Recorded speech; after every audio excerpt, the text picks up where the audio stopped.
दिसंबर की हल्की गुलाबी ठंड में रात के 12 बजे पुणे का चिंचवड़ रेलवे स्टेशन खाली हो चुका था, क्योंकि पुणे से मुंबई के बीच चलने वाली ट्रेन मुंबई पुणे एक्सप्रेस आज 3 घंटे लेट थी। सभी यात्री धीरे धीरे कर दूसरी ट्रेन या अन्य साधनों से निकल चुके थे, मगर जतिन अभी भी वहां खड़ा ट्रेन का इंतजार कर रहा था।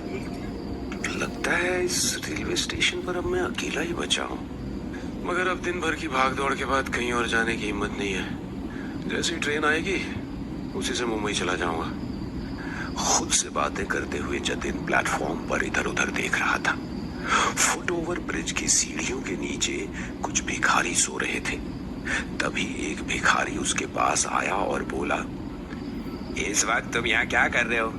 यहाँ अभी कोई ट्रेन नहीं आने वाली है। मुंबई पुणे एक्सप्रेस आने वाली है, वो जो 3 घंटे लेट है। अच्छा, वो ट्रेन रात के वक्त उस ट्रेन में सफर करोगे? अपना ध्यान रखना, किसी अनजान से बात मत करना। उसकी रहस्यमयी बातें जतीन को कुछ अजीब लग रही थी। वो सम्मोहित सा उस भिखारी को देख रहा था।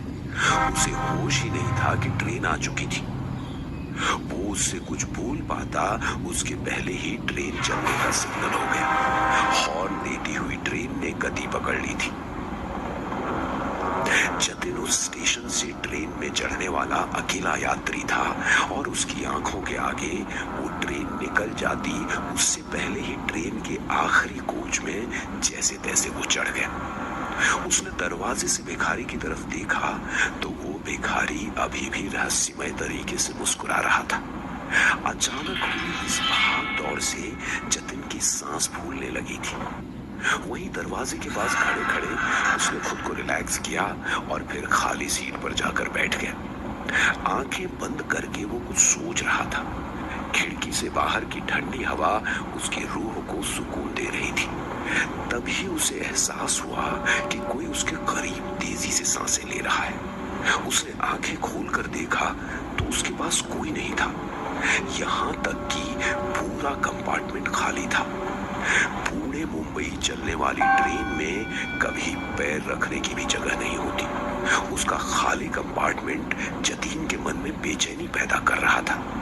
वो अपनी सीट पर से खड़ा हुआ और कंपार्टमेंट में नजर घुमाई तो दूसरे दरवाजे के पास वाली सीट पर एक व्यक्ति बैठा हुआ था। उसे देख जतिन की सांस में सांस आई।